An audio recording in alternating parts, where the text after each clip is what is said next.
l'errance, les traces, les cadres, les images, et puis l'ombre d'un grand cinéaste qui s'appelle Yasuhiro Ozu. Il y a quelques années, je me souviens, Wim Wenders, vous étiez à Berlin.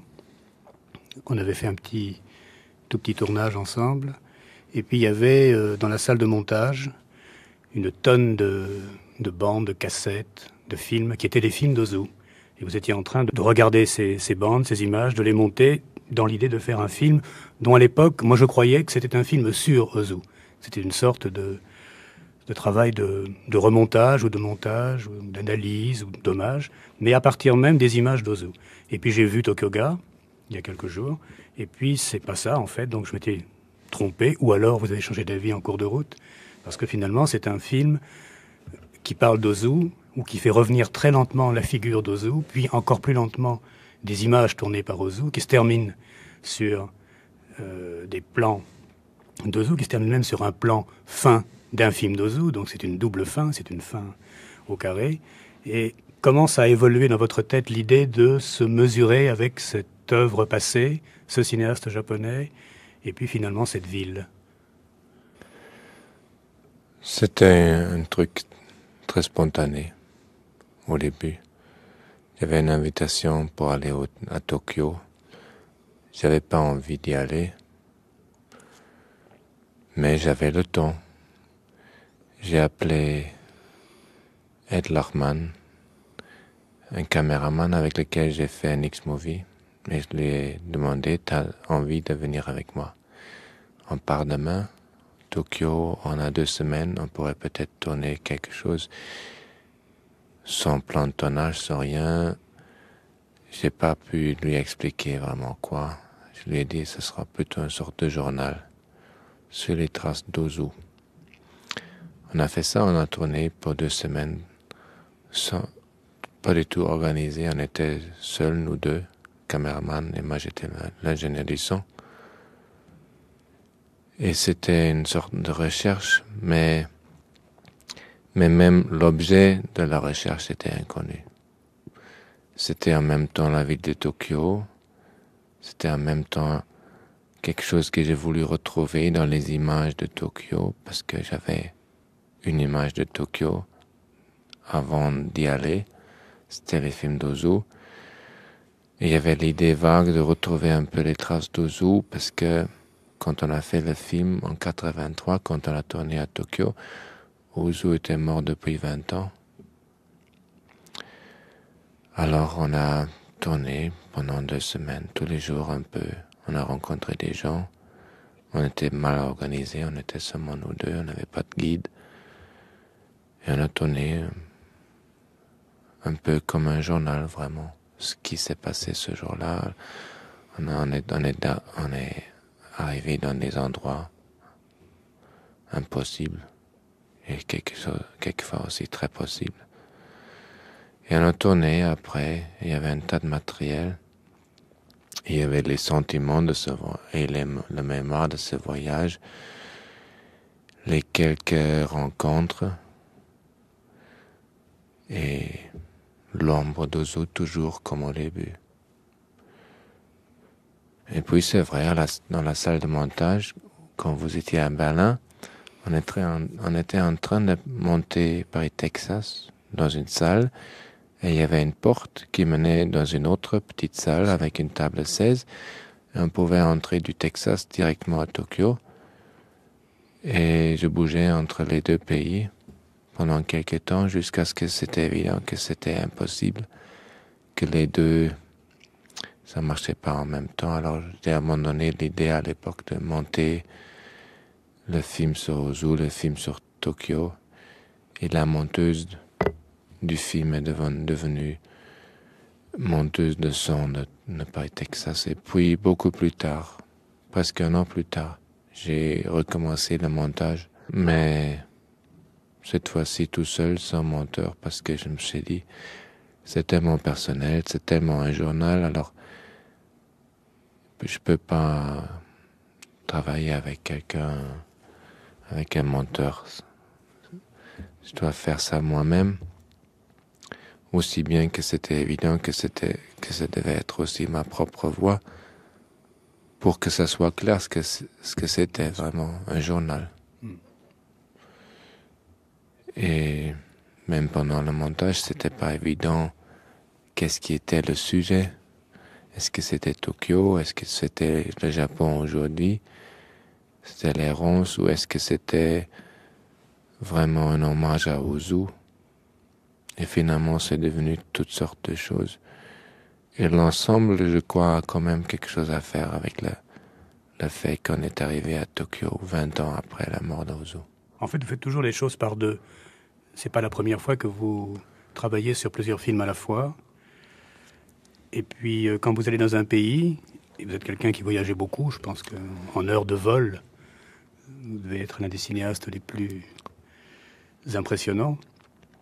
Mais comme vous avez également beaucoup voyagé à travers les films, comme tous les cinéastes de votre génération, quand on arrive dans un pays, on a déjà une image. On le connaît déjà, on en a presque une perception qui n'est pas physique, mais qui est quand même physique, parce que même si c'est lié à des salles de cinéma, on a un peu un corps japonais, quelque chose comme une ébauche de corps japonais, quand on a vu beaucoup de films de Mizoguchi, d'Ozu, à la Cinémathèque.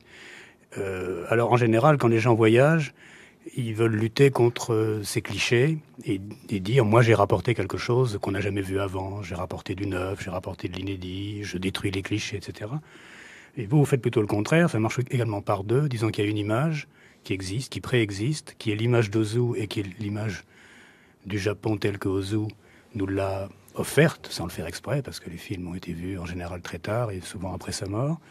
Et puis il y a une image que vous êtes, en un certain sens, obligé, par une sorte de contrat moral que vous êtes posé à vous-même, de produire quand même avec cette idée que de toute façon la première image est perdue, est extraordinaire et donc c'est toujours, il y a deux choses sur un fond de mélancolie de l'une par rapport à l'autre.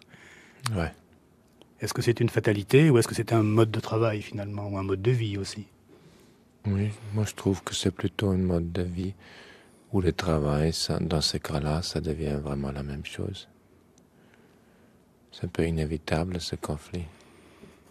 Parce qu'il y a une scène tout à fait étonnante et que moi je trouve vraiment passionnante au niveau de ce qu'elle dit, au niveau de son contenu le plus simple et explicite, c'est la rencontre avec Werner Herzog en haut d'un grand building, devant la vue panoramique, mais ce jour-là totalement brumeuse, donc grise, d'un Tokyo quasiment indiscernable. Ouais.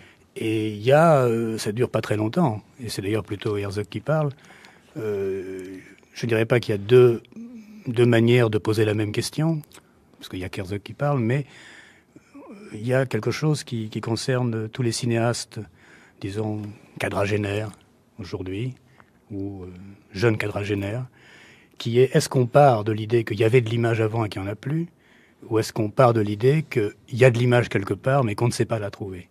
Et est-ce qu'on fait une table rase, qui est plutôt le système Herzog, semble-t-il, ou est-ce qu'au contraire on est un peu l'archéologue de sa propre culture, un peu le passeur entre deux cultures, puisque vous avez ce privilège tout à fait étonnant d'être à la fois quelqu'un de très respectueux et connaisseur de l'histoire du cinéma, et en même temps, auprès, disons, du jeune public, quelqu'un qui correspond relativement à leur sensibilité, mais amnésique, parce qu'eux ne connaissent pas Ozu.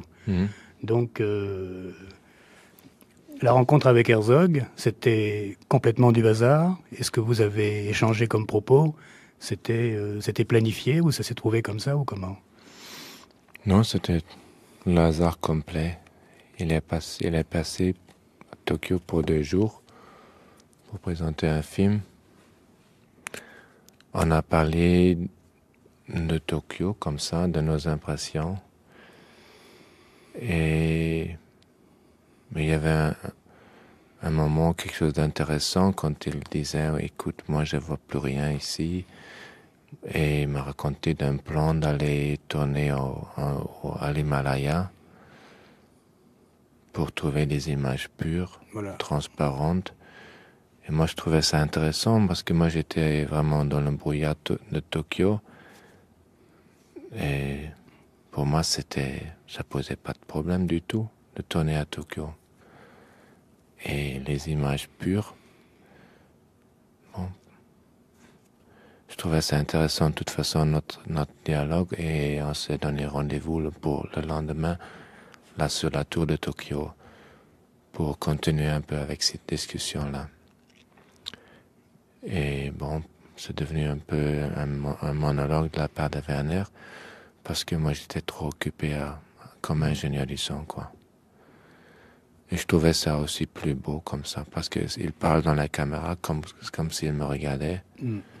Alors. Et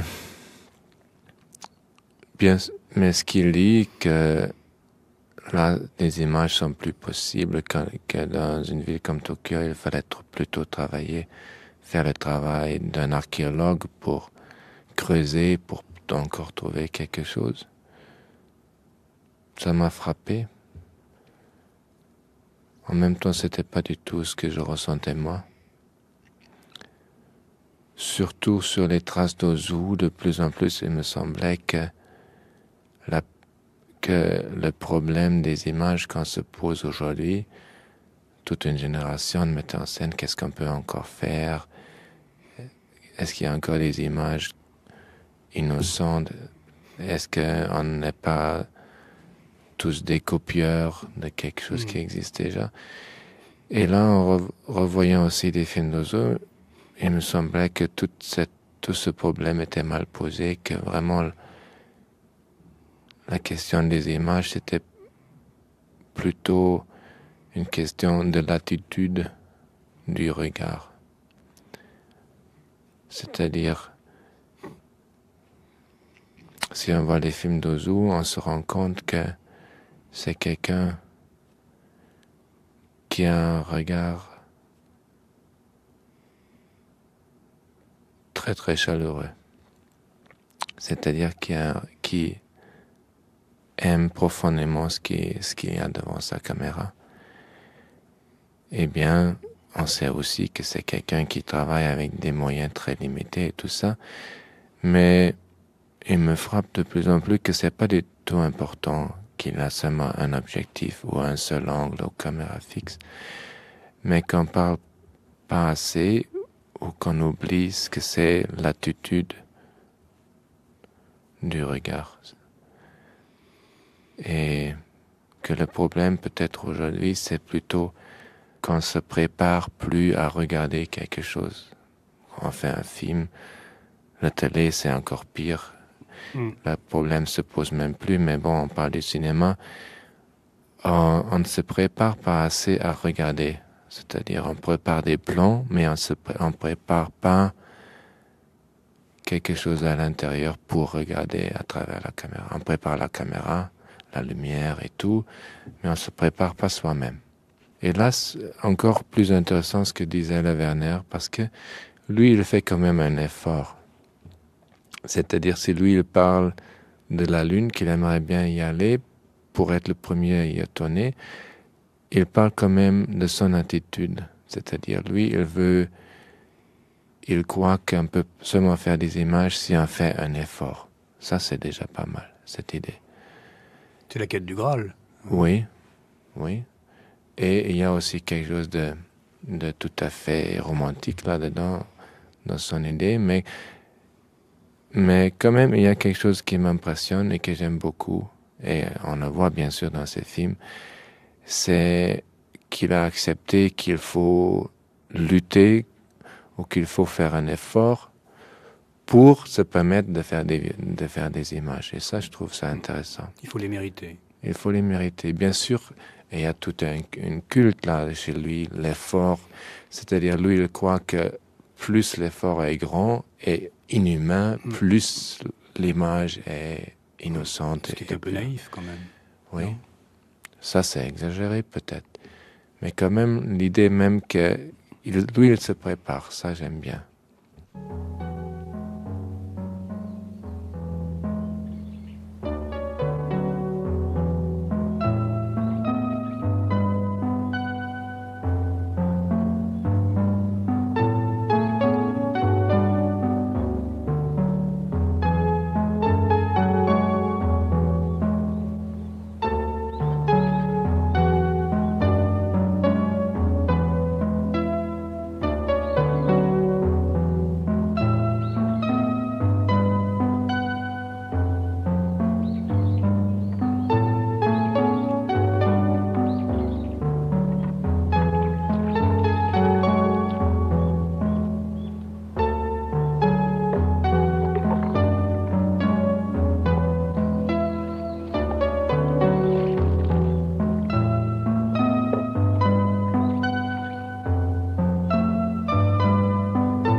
Il faut quand même parler un petit peu d'Ozu, non pas pour faire un cours de cinéma, parce que ce serait trop long et trop compliqué. Il faudrait ressusciter toute une période du cinéma japonais qui est pas très très bien connue finalement.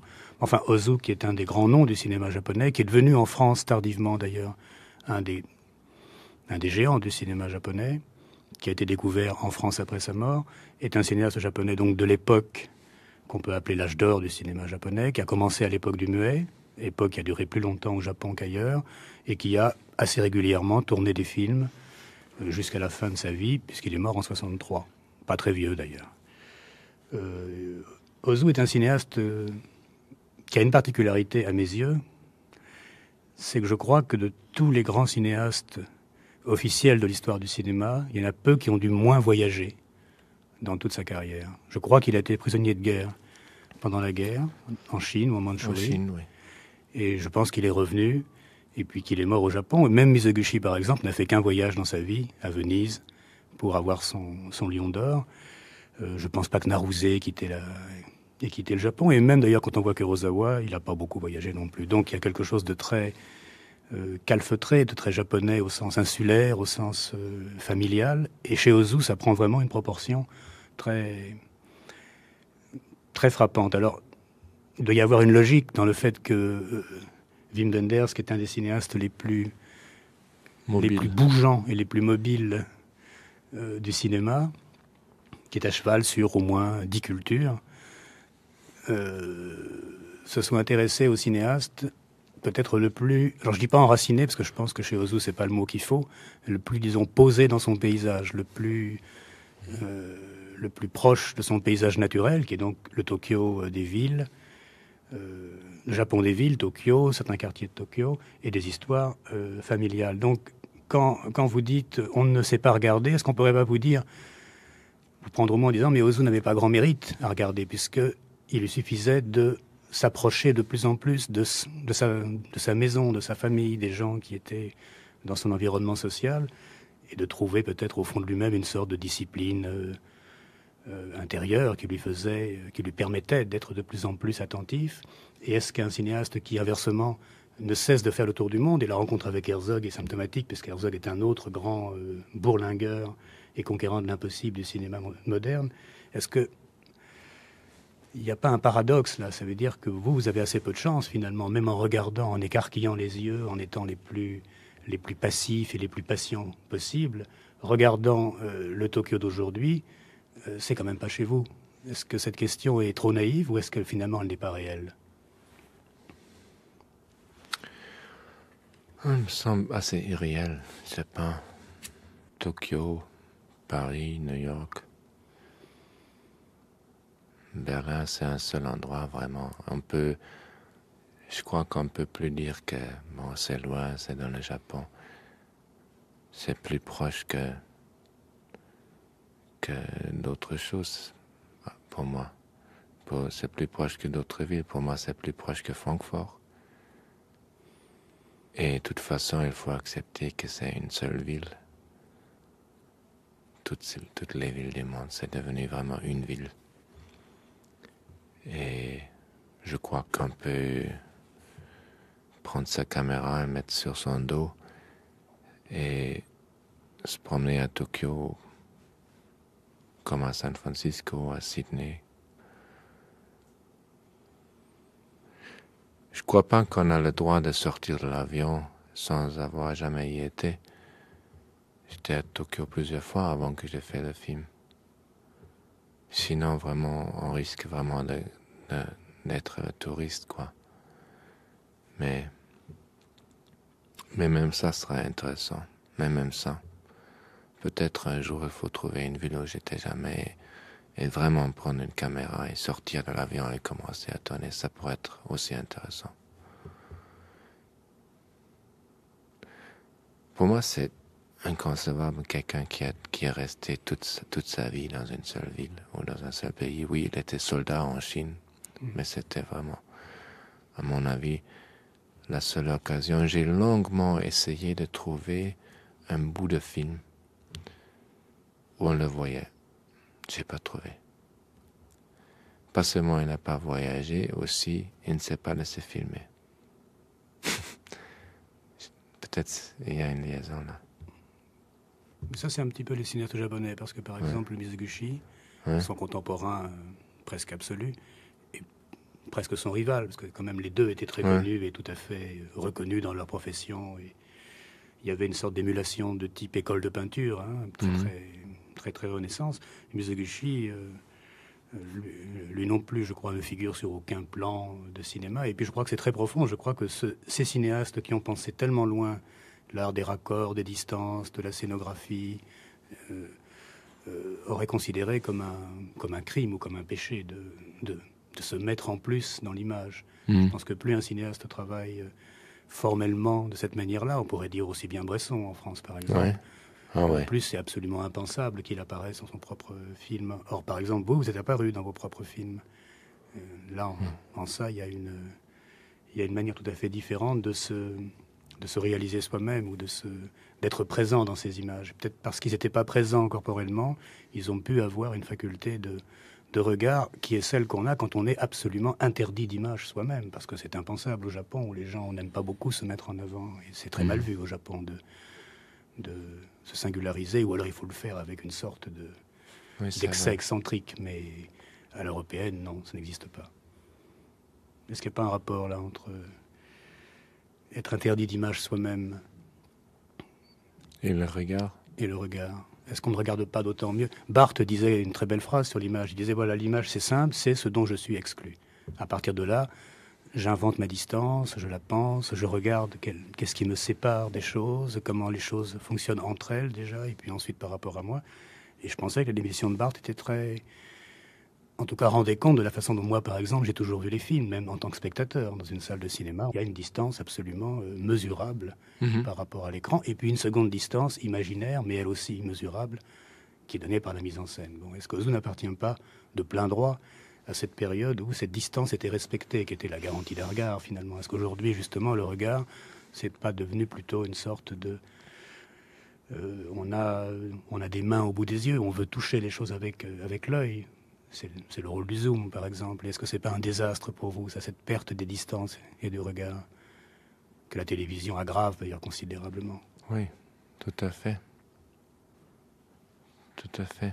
Parce que moi, ce qui m'a frappé comme une sorte d'humilité de votre part par rapport à Ozu, c'est que Dieu sait si on a parlé beaucoup il y a quelques années des fameux plans vides d'Ozu. Et d'ailleurs, je me suis mis à réfléchir là-dessus, et c'est très bizarre, parce que lorsqu'on dit qu'une pièce est vide dans la vie, ça veut dire qu'il n'y a rien. Ça veut dire qu'il n'y a pas un seul meuble. Pas seulement qu'il n'y a personne, mais qu'il n'y a pas un seul meuble. Quand on dit qu'un plan est vide au cinéma, ça veut dire qu'il n'y a pas de personnage. Donc Ozu a filmé beaucoup de pièces où il n'y avait personne. On voyait juste une natte, un meuble, le un miroir. mur. Il y avait quand même des choses dans ce plan. Il n'était pas vide du tout. Mais comme si c'était finalement, dans le langage, on avait une façon de reconnaître que tant qu'il n'y a personne qui habite un plan, eh ben, il est vide.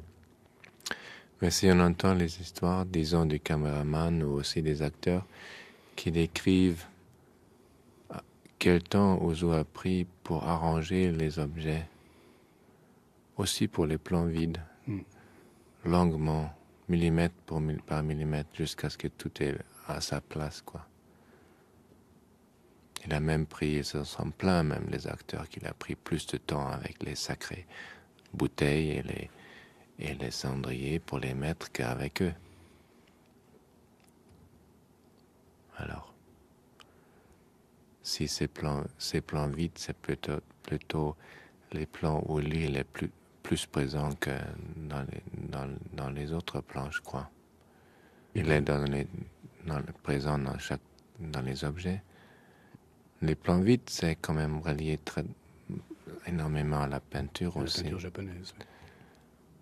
Et quand on regarde, par exemple, l'avant-dernier film qui s'appelle en France Dernier Caprice. Et il y a une longue séquence à la fin où il y a toute la famille. Le vieux est mort, qui était le grand-père, le père. Et il est mort et maintenant ils sont tous là dans une seule pièce. Et il y a 6 ou 7 personnes et il y a une grande discussion entre eux et il y a des gros gros plans de chacun. Pas si gros, parce qu'il faisait jamais des gros plans, c'était toujours coupé à la taille, quoi. Et si on regarde cette séquence, ces 5-6 plans, c'est vraiment la peinture ce qu'il a fait. C'est-à-dire, on voit même plus quand il coupe parce que ces plans c'est tellement parfait l'arrangement des lignes dans les cadres droites et les horizontales et les verticaux, les objets. Il y a une bouteille dans le côté droit en bas du cadre et puis il coupe et il y a une autre personne et là où il y avait la bouteille il y a maintenant un verre. Et bien que c'est l'autre coin de la chambre, l'image est presque tout à fait identique, c'est-à-dire il coupe et on ne voit pas le coupe. Et il y a une autre personne, mais il y a une fluidité là. C'est absolument incroyable. C'est vraiment des peintures, quoi. Mais peut-être, après tout, c'est une hypothèse hardie, mais plus le temps passe, plus on a envie de la faire. Ouais. L'extraordinaire qualité du cinéma japonais, et pas seulement les grands noms, parce qu'on découvre encore des cinéastes. Naruse, c'est un grand choc, par exemple. C'est un très grand cinéaste aussi. Et il est à peine connu en France. On se demande des fois si... Bon, ça appartient à l'histoire du cinéma, évidemment, parce que c'est de la pellicule. Mais on se dit pour Kurosawa, on se dit pour Mizoguchi, on se dit pour Ozu, que une grande partie de leur discipline de travail, de leur mode d'organisation, le système d'atelier, où on garde les mêmes acteurs, les mêmes opérateurs toute sa vie, ou même ce que dit Shishuri, où en disant j'étais une couleur pour lui sur sa toile, qui est exactement la chose que Godard essaie de faire comprendre à ses acteurs. Même les acteurs en général répètent docilement non, nous on est juste un pinceau, on est une couleur, c'est lui qui tient le pinceau. Bon, est-ce que ça appartient pas finalement autant à l'histoire de la peinture qu'à l'histoire du cinéma? Ce genre d'exigence et ce genre d'organisation, et est-ce qu'on n'est pas un peu naïf de les mettre uniquement dans l'histoire du cinéma? Si on veut prolonger cet effet, si on veut garder une sorte d'héritage d'Ozu qui ne serait pas de la piété, qui ne serait pas de la célébration ou de la copie, est-ce qu'on n'est pas obligé de revenir à des questions de peinture? Et est-ce que la question de la peinture vous intéresse, vous, personnellement? Est-ce que vous avez voulu en faire, non? Ou un peu? Oui, j'avais tout à fait oublié ce lien entre cinéma et peinture. Moi, je l'ai découvert à travers d'Ozu, quoi. Pour moi, c'était toujours des choses différentes. La peinture que j'aimais et le cinéma, pour moi, c'était jamais dans une seule pensée. C'est toujours dans des contextes tout à fait différents. C'est à travers Ozu que ça s'est ouvert pour moi, que c'est une continuité et que c'est la même histoire qui continue et qui va de Cézanne à Ozu. Et je dis ça peut-être pas tout à fait par hasard, parce que le regard d'Ozu, peut-être ça a beaucoup de choses à faire avec, disons, quelqu'un comme Cézanne. Et le fait qu'Ozu a toujours tourné dans une seule ville, un peu comme Cézanne a toujours tourné autour de ces montagnes-là. Il y a aussi un peu, quand je vois les films d'Ozu, il y a aussi un peu l'idée qu'il a regardé les choses pour les sauver aussi. Un peu comme Cézanne qui disait que les choses vont disparaître, il faut se précipiter pour les voir encore et les montrer encore. Oui, ça c'est vraiment une angoisse de peintre. Oui, mais j'ai l'impression qu'il y a cette même angoisse aussi dans les films d'Ozu. Il est vraiment plus peintre que les autres metteurs en scène japonais, je crois. Et tous les autres metteurs en scène, point. Comment donc on garde en soi le souci de la peinture quand on voyage beaucoup? Pour en revenir à vous cette fois-ci. Quand vous arrivez à Tokyo, d'un côté vous n'avez pas envie de détruire des clichés pour en mettre d'autres, de l'autre côté vous n'avez pas envie tout de suite d'essayer de trouver dans le Tokyo actuel ce qui ressemble à Ozu. Moi ça m'a frappé parce que à Tokyo, moi au contraire, ce qui m'avait frappé tout de suite, presque le premier jour, c'était qu'un bar, japonais à Tokyo, Dieu sait si c'est agréable, les bars japonais, si c'est une invention parfaite, merveilleuse. J'étais surpris, enfin, qu'est-ce qui a changé? Les costumes, la couleur des costumes, mais les gens étaient exactement comme dans les films d'Ozu, qui étaient déjà morts donc depuis 20 ans, et je trouvais que là, on pouvait même, à la limite, faire une copie assez conforme avec les Japonais actuels, peut-être un peu plus agité ou un peu plus baroque qu'à l'époque, parce que c'était quand même l'époque de la guerre, Ozu, et de l'après-guerre, donc les gens étaient très, très engoncés, très pauvres et très coincés. Et vous, au contraire, vous prenez, disons, les clichés, ce qui pourrait devenir des clichés dans la presse branchée aujourd'hui. Donc, quelqu'un qui est allé au Japon, c'est vrai, récemment, il voit les petits danseurs de Harajuku, là, qui viennent, qui esquissent quelques pas de danse, qui dansent très mal, ils sont des petits rockers, qui font signe, ils viennent là pour signifier quelque chose, et eux-mêmes ne savent pas quoi. Mais on les voit, c'est connu, c'est quelque chose de... C'est pas très très dur à trouver, on sait où ils sont, on sait, ils viennent tous les dimanches. Bon. Ou la nourriture... la nourriture simulée, enfin, la nourriture des restaurants, qui est très très frappante pour un occidental, ou les grands terrains de golf qu'on voit de toute façon, qu'on ne peut pas ne pas voir. Donc vous avez pris une extrême modestie dans le ton documentaire d'aujourd'hui, qui ne serait ni les vieux clichés, ni encore les nouveaux clichés, et avec un style délibérément reportage, c'est-à-dire pas du tout copié sur Ozu, comme si vous vouliez faire apparaître de plus en plus les images faites par Ozu, qui elles sont très statiques, enfin statiques au sens où bêtement on dit que c'est statique quand la caméra ne bouge pas, parce que les gens utilisent ce mot très très mal, enfin ils pensent que si quelqu'un bouge émotionnellement dans le plan, le plan est statique, mais que si la caméra bouge tout le temps, le film n'est pas statique, ce qui est complètement idiot. Comme si c'était une sorte d'hommage que vous rendiez à Ozu de ne surtout pas l'imiter, alors que vous pourriez le faire, et que même il y a des films où il y avait des réminiscences, dans les films allemands beaucoup plus, presque pour lui donner un peu le beau rôle et pour que l'émotion à la fin, elle soit complètement sur les plans d'Ozu, parce que moi à la fin seul dans ma salle de projection, j'ai évidemment été assailli par des larmes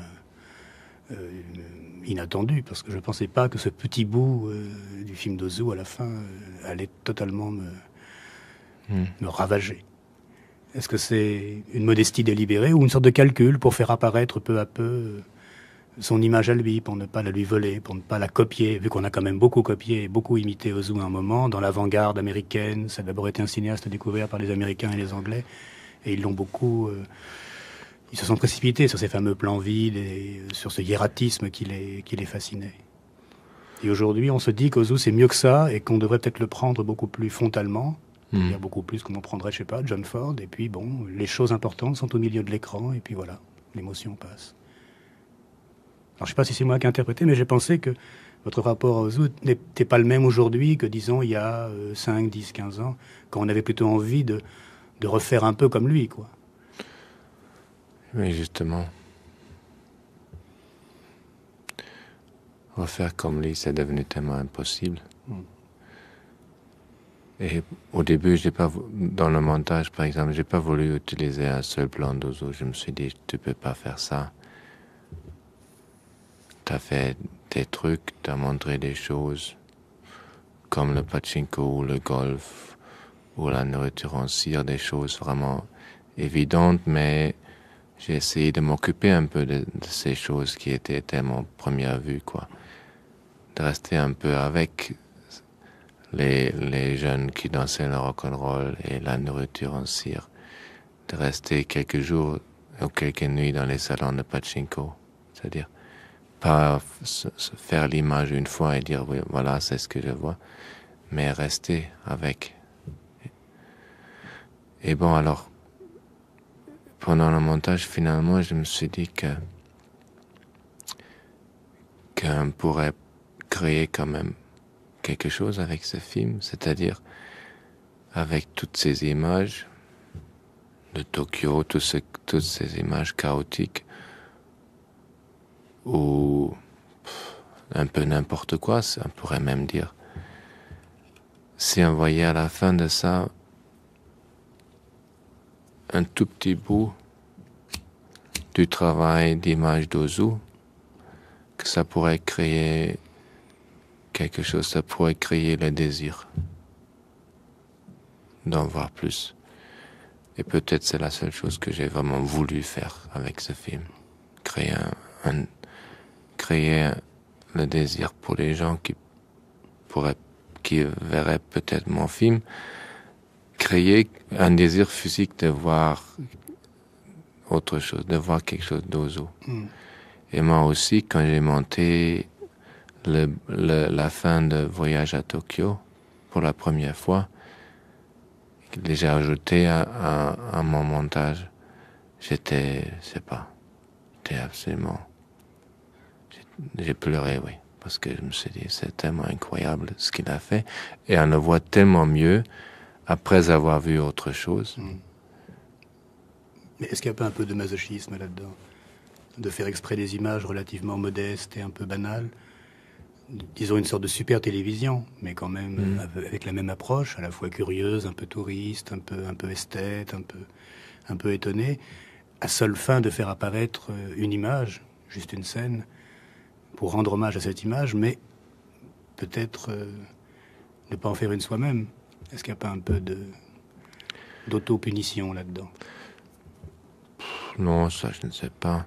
Il y a un truc, par exemple, une fois on a fait un plan, et puis on s'est dit, ce plan-là, comment il l'aurait fait. Ah oui. Une fois.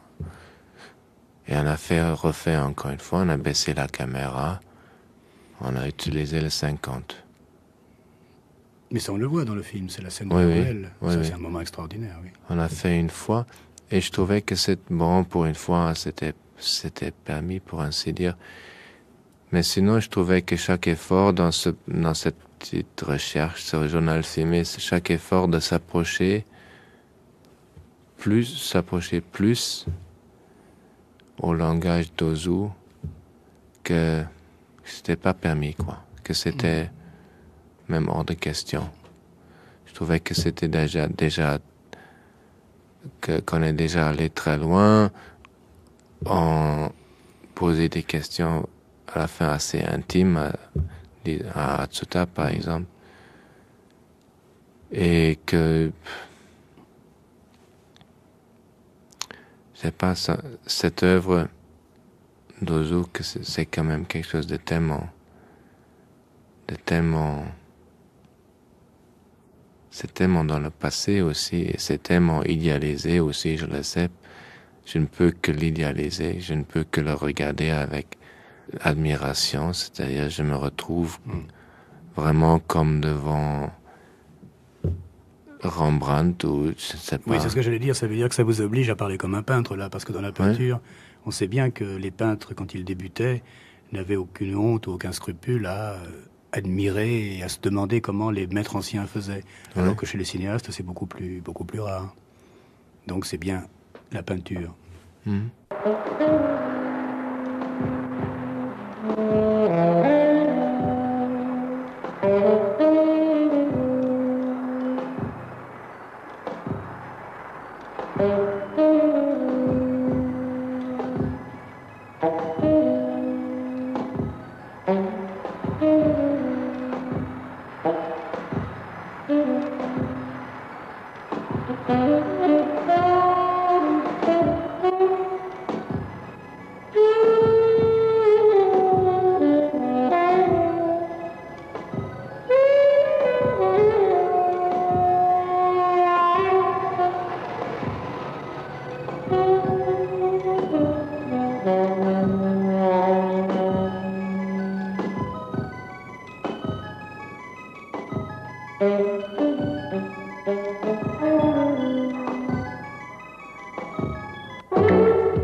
y a quand même une question qu'on ne peut pas ne pas poser.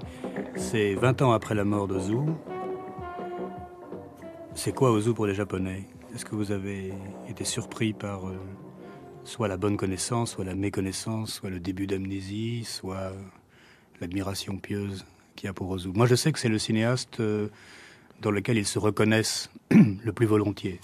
Au point que pendant très longtemps, ils ont dit « Non, c'est pas pour vous, Ozu ne peut être compris que par les Japonais », bon, qui est un truc typiquement japonais pour pas qu'on s'occupe d'eux, mais ça Dieu merci, on n'en tient pas compte. Mais c'est vrai que dans Ozu, ils se reconnaissent. Est-ce que c'est encore vrai aujourd'hui? Non, je crois pas. J'ai pas retrouvé ça. J'ai plutôt retrouvé chaque fois un étonnement. Mais qu'est-ce que ça peut vous intéresser encore? C'est tellement traditionnel, c'est tellement conservateur aussi. Oui. Alors, j'ai pas du tout retrouvé une admiration ou c'est pas valable. J'avais l'impression que c'était vraiment tout à fait oublié, plus valable du tout. Les films d'Ozu, ils ne sont pas montrés ces jours-ci au Japon. Et alors en plus, sur la dernière génération de cinéastes japonais un peu importante, donc il y a celle des gens comme Oshima Imamura. Imamura, par exemple, a été assistant à un moment d'Ozu. Comme c'est des gens plutôt à gauche et même gauchistes, dans leur jeunesse, ils ont un très mauvais souvenir où ils ont très longtemps affecté une sorte de désaveu, parce que pour eux, c'était une sorte de maître, beaucoup trop synchrone, beaucoup trop en accord avec les valeurs traditionnelles du Japon, pas assez remuant, pas assez contestataire. Et même s'ils sont un peu calmés aujourd'hui, je pense qu'aujourd'hui, par exemple, Oshima, puisque Oshima est à Paris et qu'il tourne, on aurait pu le faire venir, mais je pense qu'il aurait rien dit aujourd'hui. Enfin, il y a quelque chose, il y a une sorte de... Il y a même plus de polémique, quoi. Il y a même plus de... On ne se prononce plus sur le contenu des films. Et je trouve là, moi, une sorte de tristesse là-dedans. Oui, c'est tout à fait un chapitre fermé, quoi. Ça n'a plus de conséquences. Et à part cette discipline du regard, cette obligation de regarder, bon, qui, d'après ce que vous dites, est le principal acquis d'un cinéaste comme Ozu. Enfin, il n'est pas le seul. Beaucoup de grands cinéastes de cette génération-là ont tout axé sur le regard. Qu'est-ce qu'il y a d'autre qui, dans la vie d'un jeune cinéaste aujourd'hui, est une sorte de repère, de valeur, de quelque chose qu'il n'oublie pas? Comment ça se métamorphose, disons, Ozu, dans la chair et dans le sang de la génération de cinéastes qu'ils connaissent, donc on ne parle pas des Japonais, qui l'ont quelque part dans leur mémoire, mais qui sont dans des conditions de production, d'état des médias, d'état des images, tellement différentes d'Ozu, que c'est presque paradoxal qu'ils puissent garder quelque chose d'Ozu. Autrement dit, qu'est-ce qu'on fait des maîtres du passé? Mais la question est peut-être réglée si on est peintre. Peut-être que pour un cinéaste, entre l'amnésie et la piété, c'est très difficile d'avoir une réponse, non? Oui, c'est très difficile. Je regarde ce que fait Godard, par exemple. Et ça me frappe quand même que de retrouver un autre peintre ou retrouver un contemporain qui de plus en plus se retrouve comme peintre. Par exemple, pour moi, j'ai énormément aimé Détective. Vraiment, pour moi, c'est le plus beau film depuis longtemps. Mais pour moi, c'était entièrement un film, vraiment complètement le film d'un peintre. Et bien sûr, ça s'annonçait déjà avec passion, quoi. Mais là, c'était devenu tellement fluide et évident aussi. Alors c'est quand même quelque chose qui est valable aujourd'hui. Retrouver l'idée, retrouver une liaison entre peinture et cinéma, surtout comme ça devient tellement impossible de regarder, de filmer de plus en plus. Il y a tant d'images, les vidéoclips, je veux dire le chaos qu'il y a déjà entre musique et images. Ça devient tellement cacophonique aussi que peut-être ça devient vraiment de plus en plus important de regarder quelqu'un comme Ozu. C'est presque un remède, quoi. Disons que face à la télévision, c'est la peinture qui nous permet de continuer le cinéma. Ah oui, voilà, c'est ça ce que je voulais dire, voilà. Alors on peut considérer que c'est le mot de la fin. On peut C'est remercier Wim Wenders. Le film s'appelle Tokyo Ga. Une dernière chose, ça veut dire quoi, Ga? Image de... Image de. Donc image de Tokyo, tout bêtement. Ouais. Et la semaine prochaine, nous recevrons John Barry, qui n'est pas quelqu'un de très connu, qui est néanmoins quelqu'un de très intéressant. Et on parlera évidemment d'une longue histoire, celle d'Hollywood, celle de la chasse aux sorcières et celle de l'étonnante résistance de ce vieux monsieur qui vient de faire un film en France, qui s'appelle Voyage à Paimpol, qu'on n'a pas encore vu. Mais de toute façon, on en causera avec lui.